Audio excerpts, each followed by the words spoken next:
देना जरूर पूर्वजों को, इस्माइल दे देना। लोग कहते हैं ये 16 दिन अच्छे काम नहीं करना चाहिए, 16 दिन ये मत लो, 16 दिन वो मत लो। कौन सी पुराण में लिखा है? एक बार मुझे वो पुराण जरूर बताना कि 16 दिन ये सामान मत खरीदना, 16 दिन ये चीज मत लेना। क्योंकि शिव महापुराण में और शास्त्रों में वर्णन आता है कि 16 दिन श्राद्ध के हैं, ये पूर्वजों के हैं। आप पूर्वजों का नाम लेकर अपने पितरों का स्मरण कर कर तुम्हारी मर्जी पड़े वो खरीदो, तुम्हारी मर्जी पड़े वो लाओ, पर सबसे पहले उन पूर्वजों को सम्मान पूर्वक वो वस्तु समर्पित कर दो कि आपकी है, आपको संभालना है, आपने दी है, आपके द्वारा आई है। पूर्वज खुश होंगे। तुम्हें बढ़ता हुआ देखकर तो पितर खुद आशीर्वाद देते हैं। कौन माँ होगी जो अपने बच्चे को बद्दुआ देगी? कौन पिता होगा जो अपने बच्चों को बद्दुआ देगा? अगर माता पिता अपने बेटे को गाली भी देते हैं, बद्दुआ भी देते हैं, तो बाद में रोते हैं, आंख में से आंसू निकलती है। एक माँ अपने बेटे को चिल्ला देती है तो बाद में रोती है। अगर माँ अपने बच्चों पर हाथ उठा देती है तो बाद में रोती है। तो क्या मरने के बाद पितर तुमको बद्दुआ देंगे? नहीं, पितर आशीर्वाद देते, बस इतना जरूर कहते हैं कि मैं छोड़ कर गया था रे, मैं तुझे देकर गया था रे, मुझे भूल क्यों गया? तू थोड़ा देता क्यों नहीं है? मेरे को अन्न का भाग देता क्यों नहीं है? बस वो याद करते हैं, वो आपसे मांगने की, क्योंकि आप उसके पुत्र हो, आप उसकी संतान हो, आप उसके वंश के हो, आपसे ललकता है उसको, किसी दूसरे से नहीं।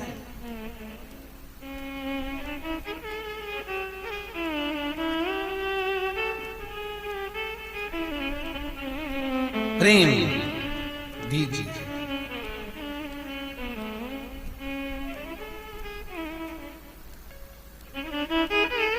भले कोई किस भाव से आए उसका आदर हो, उसका सम्मान। कई लोगों का प्रश्न होता है, गुरुजी हम 4 भाइयों का परिवार है, पर पितृ दोष मुझ पर ही क्यों आ रहा है? मैं ही क्यों तकलीफ भोग रहा हूं? मेरे को ही क्यों कष्ट आ रहा है? मेरे ही क्यों पांव दुख रहे हैं? मेरे घर में क्यों ऐसी परेशानी आती है? सबकी सब तो सुखी है। ध्यान रखना, पितरों का जिससे लगाव होता है और जिसको पितरों ने दिया होता है, पूर्वजों ने दिया होता है, भगवान ने दिया होता है, लालसा उसी से होती है। भीख मांगने वाला, भिक्षा मांगने वाला भिखारी भी होता है, भिक्षुक भी होता है। तो गाड़ी देख लेता है कि 4 व्हीलर गाड़ी से आया है तो सेठ जी 10 रुपया देगा।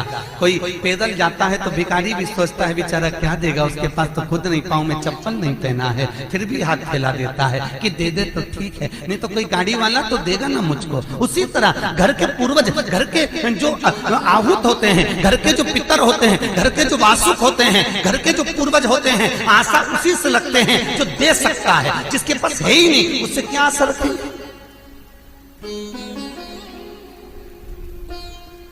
जिसके पास कुछ है ही नहीं उससे आशा रखना क्या?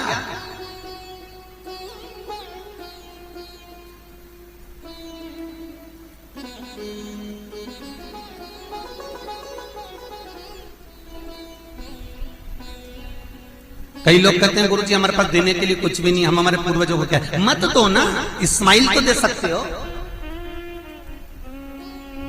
जिस दिन तुम्हारे पूर्वजों का श्राद्ध है, तुम्हारे पास में खिलाने के लिए अन्न नहीं है, तुम्हारे पास देने के लिए दान नहीं है, तुम ब्राह्मण को घर में नहीं बुला सकते, कोरोना महामारी चल रही है, तुम कुछ भी नहीं दे सकते, तुम्हारे पास देने के लिए वस्त्र नहीं, आभूषण नहीं, कुछ भी नहीं, मत दो। निवेदन है बस चेहरे पर प्रसन्नता रखकर, एक निवेदन है कि चेहरे पर प्रसन्नता रखकर उस दिन अपने पूर्वजों को याद जरूर करना और कह देना कि आप ही का दिया हुआ है जो हम खा रहे हैं, हम पर करुणा करना, हमारे पास कुछ भी नहीं है। डब्बे में से गुड़ या शक्कर निकालकर, अरे गैस को लाइटर से जलाकर उसकी अग्नि में छोड़ देना, पर 2 दाने शक्कर के छोड़ना जरूर, जिससे वो जीवात्मा दरवाजे पर आकर भूखी ना जाए, उसके मुख में कुछ तो चला जाए और वो जीवात्मा तुम्हें आशीर्वाद दे जाए। तुम्हारे पास कुछ ना हो तो इतना तो दे सकते हो साहब।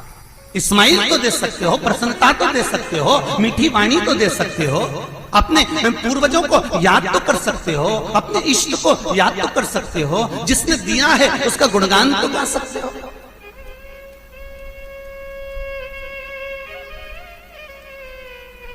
एक नई नवेली दुल्हन को पति ने एक नई नथनी लाके दे दी। कबीरदास जी लिखते हैं, नथनी दी यार ने तो दिया बखान। यार ने केवल एक नथनी लाकर दी है, पति ने केवल एक नथनी लाकर दी है, सोने की बड़ी सुंदर, सबको दिखा रही है, घूंघटे में उघाड़ उघाड़ कर दिखा रही है, मेरे पति ने दी है, झुमका बार बार दिखा रही है, मेरे पति ने दी है, मेरे पति ने दी है। एक नथनी मात्र 2000, 5000, 10,000, 20,000, 25,000, 50,000, 1 लाख, 2 लाख की नथनी पति देता है तो सारे जगत को दिखा देते हो। वो परमात्मा देता है तो किसको क्यों नहीं बोलते कि उसने दिया है, उस पूर्वजों ने दिया है। वो छोड़ कर गए थे तो हम खा रहे हैं, अगर वो छोड़कर नहीं जाते तो रोड पर मिल जाते। लोग कहते हैं हमारी माँ ने हमको क्या दिया, हमारे पिता ने हमको क्या दिया, सब उसको देकर चले गए। भले वो किसी को दे जाएं पर आशीर्वाद लिए बगैर मत जाने देना। भले वो कितना भी पक्षपात करें, भले वो कितनी भी बेईमानी करें, भले वो कितना भी कपट करें, वो सारी जायदाद उठाकर किसी को भी दे दें, पर उन माता पिता का सम्मान जरूर करना, क्योंकि वो मरते मरते आशीर्वाद जरूर दे जाएंगे कि मैंने तुझे कुछ नहीं दिया, ले मैं तुझे आशीर्वाद देता हूँ। और तुम्हें आशीर्वाद मिल गया तो तुम निहाल हो गए। वर चाहिए, आशीर्वाद चाहिए, धन दौलत नहीं। श्राद्ध पक्ष की कथा कहती है, ये श्राद्ध पक्ष का जो वर्णन गरुड़ पुराण में कहा गया कि जीवात्मा सबसे पहले जाती है तो घर पर जाती है, जैसे जट्ठा और मट्ठा की कथा।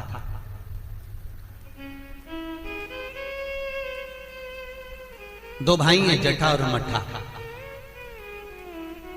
दोनों साथ में रहते थे, पर इनकी जो धर्म पत्नियां थीं आपस में कुछ भेदभाव हो गया, दोनों अलग अलग हो गए।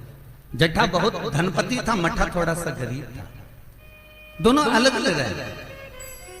जट्ठा का बिजनेस अच्छा चलता है, जट्ठा का धन बहुत सारा है, संपदा बहुत सारी है, क्योंकि माता पिता का सारा धन जट्ठा ने अपने कब्जे में रख रखा था। सारे माता पिता की जितनी प्रॉपर्टी थी, जितना वैभव था, जितनी सत्ता थी, जट्ठा ने अपने कब्जे में रख ली थी। और मट्ठा ऐसे ही बेचारा सहज भाव का, भोला भंडारी, सरलता का भाव वाला चल दिया, अपना बोरी बिस्तर उठाया, अपनी पत्नी के साथ, बच्चों के साथ चले गए।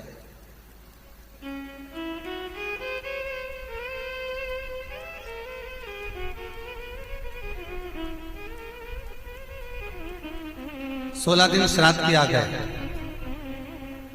एक दिन जट्ठा की पत्नी बोली, सुनो, इतना सारा गाड़ी बंगला जमीन जायदाद ढेर सारी है, 200 एकड़ जमीन, 200 बीघा जमीन है, 4 ट्रैक्टर हैं, गाड़ी बंगला ढेर सारा है, खूब वैभव बना हुआ है, पर अपन अपने घर में सेठ बनकर रहते हैं, पर दुनिया को क्या मालूम कि अपने पास कितनी दौलत है, कितनी जायदाद है, अपने परिवार वालों को, रिश्तेदारों को, किसको क्या मालूम कि अपने पास में कितनी सत्ता, अपन कितने राशि ठाट में रहते हैं। तो पति बोला क्या करना है, पत्नी बोली एक काम करो, तुम्हारे जो पिताजी मर गए थे उनका श्राद्ध आ रहा है,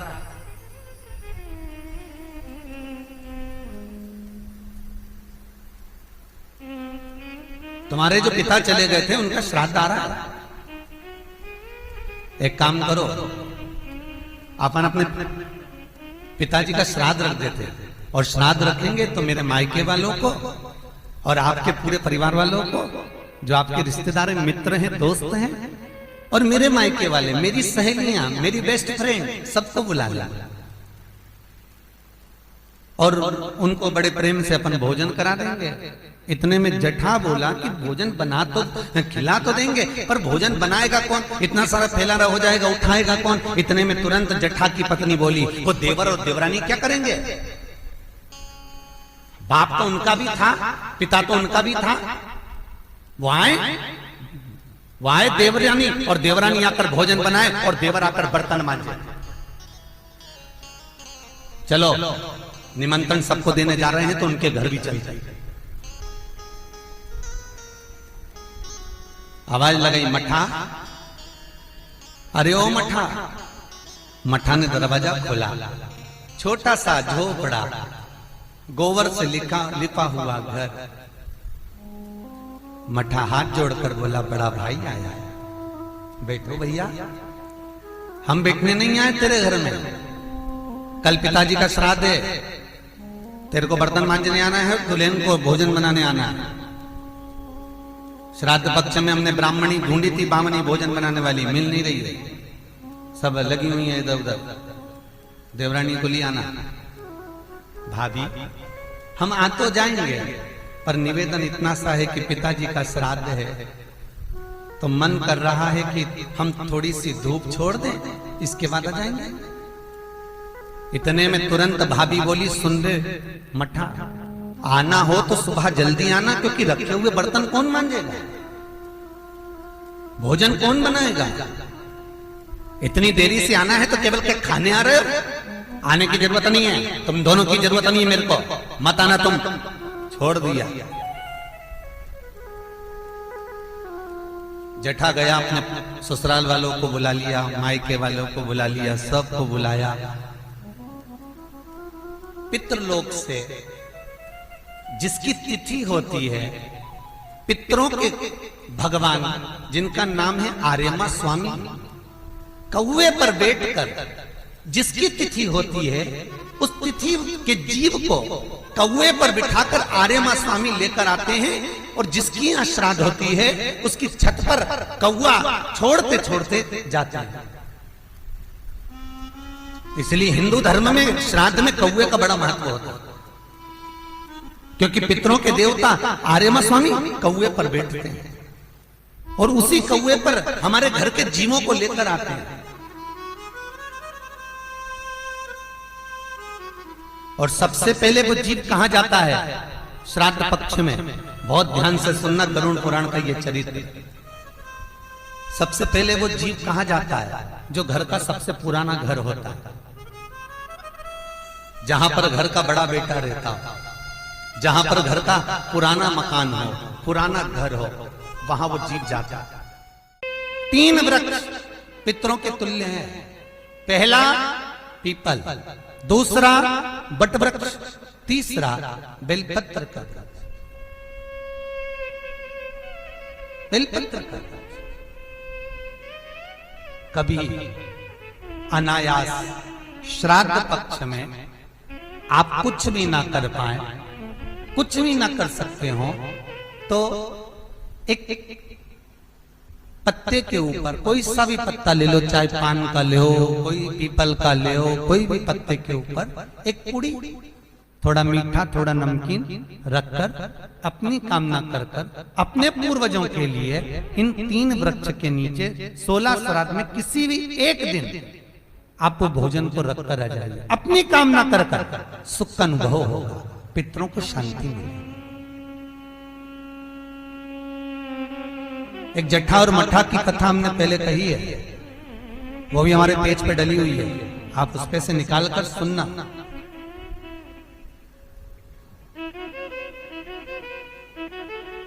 उसमें भी हमने व्याख्यान वर्णन करा जट्ठा मट्ठा की कथा। 3 वृक्ष पितरों के तुल्य हैं,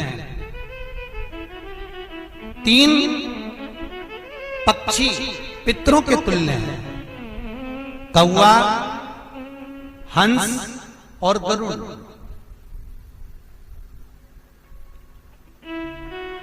एक कौवा और एक श्वान, कुत्ता, ये 2 ऐसे होते हैं जिनको 20 मिनट पहले, आधे घंटे पहले, 1 दिन पहले, 24 घंटे पहले, 48 घंटे पहले क्या होने वाला होता है, कौवे को और श्वान को भान हो जाता है। क्यों? क्योंकि ये यमलोक में जहां यमराज निवास करते हैं, श्वान और कौवा उस स्थान का भाग ग्रहण करते हैं, और इनको ये ज्ञान पूर्व से यमराज से प्राप्त होता रहता है, पूर्वभान होता प्राप्त होता रहता है।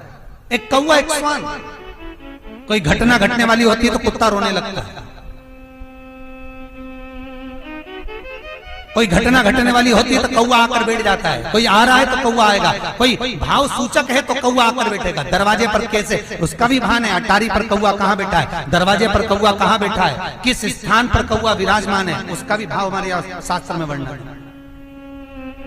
3 पक्ष, 3 वृक्ष पितरों के तुल्य हैं। पक्षियों में कौवा, हंस और गरुण, ये पितरों के तुल्य, जो अधोगति में मर जाते हैं, जिनको पिंड नहीं मिलता, तर्पण नहीं होता, ब्राह्मण का भोज नहीं मिल पाता, जो मर जाते हैं, जिनका अंतिम संस्कार तक नहीं होता, जिनकी गति बिगड़ जाती है, ऐसे जीव कौवे के अंश में प्रकट होते हैं। जो पूर्ण फल लेकर जाते हैं, पितृलोक में जगह नहीं होती, बैकुंठ में जगह नहीं होती, कहीं अगर जगह नहीं है देवलोक में, तो इनको कौवे के अंश में, गरुण के अंश में या हंस के अंश में डाल दिया जाता है। महाराज फिर अगला वर्णन किया, 3 पशु, कुत्ता, गाय और हाथी, ये पितरों के तुल्य होते हैं। शिव महापुराण की कथा कहती है, अगर श्राद्ध पक्ष में गया नहीं जा सकते, तो गाय के मुख में गयासुर ने वर दिया था कि गाय के मुख में अगर कोई गया नहीं आ पाएगा, तो गयासुर 16 दिन गाय के मुख में निवास करेगा। और गाय के मुख में श्राद्ध के समय पर अगर कोई रोटी देगा, श्राद्ध के समय पर जो भाग देगा, उसको गया जी में पिंड करने का पुण्य फल प्राप्त होगा। ये गयासुर का वर गौ माता के लिए था। तो गाय के मुख में 16 दिन तक गया क्षेत्र का पिंड का भाग प्राप्त होगा। कुत्ता, गाय और हाथी। श्वान को रोटी क्यों देते हैं? क्योंकि श्वान पितरों को अपना भाग प्रदान कर देता है। श्वान रखता नहीं है, चुका देता। फिर 3 जलचर है महाराज, जो पितरों के तुल्य हैं, मछली, कछुआ और नाग।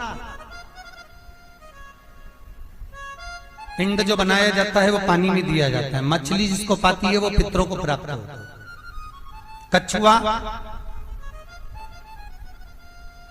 श्रावण के इस 16 श्राद्ध के अंतर्गत कछुआ यदि आपके दिए हुए भाग को पा लेता है, तो वो जीव उसी समय पर तर जाए।